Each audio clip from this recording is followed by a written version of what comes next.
I loved his family. Okay, I don't speak Spanish. They all speak Spanish.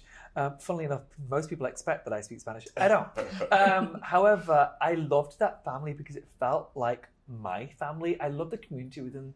I love the family element of that community, that they really do take care of each other. And, you would have met Adele on the episode who was his nominator. Like, his family desperately cared for his progression, and they wanted him to be the best that he could be. So I love being part of that community. I love being in that world for a moment. It was a great episode. I'm still thinking about Adele's curls. Yeah, she was like gorgeous. the best nominator hair. Like, I don't want to like speak out of turn, but her hair.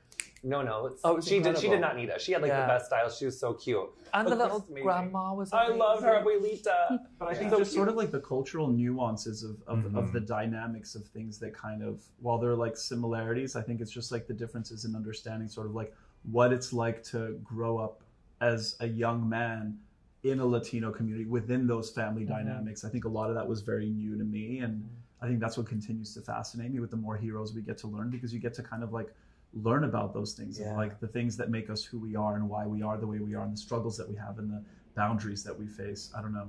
I feel like I'm like waxing a little poetic right now, but I think it's always, that's what keeps on making it so interesting. You all speak Spanish. Am I the only one that doesn't? Yeah, they all speak Spanish.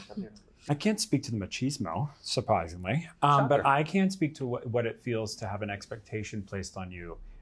You know, especially as a member of the queer community growing up, like there's an expectation of how you are versus how you feel. And I think that's the beautiful thing about the show. It's that connective tissue of looking at someone and seeing them and them feeling seen. I think Chris was playing a role in his family that he didn't necessarily want or need. And I think giving him the opportunity to live a life much bigger on his own terms and giving him the confidence to be who he wants is really what the show's all about, is how you can get to living an authentic life that's as big and as beautiful as you want it to be. And where I can relate to Chris is being in a family of people who are just way too loud, like all of these for. It's hard to get a word in, and you know what? It gets overwhelming for an HSP, highly sensitive person like myself. You're so quiet. Honestly, we're worried about you. But I found that Chris specifically, I thought his episode was so special, and he really, I don't know if you guys felt the same way, but I felt like when we were done at the end of that week, I felt like his shoulders were up, his chin was up, and he did feel, and for me, he wasn't so much about like a classic machismo, but more of like the quiet and a loud family part. And once we were able to like get some time with him and like share like one-on-one time with him, I felt like he really came out of his shell, and I so hope that he's continued that into his life. I was so proud of him just like asking for what he needs, honey. So cute.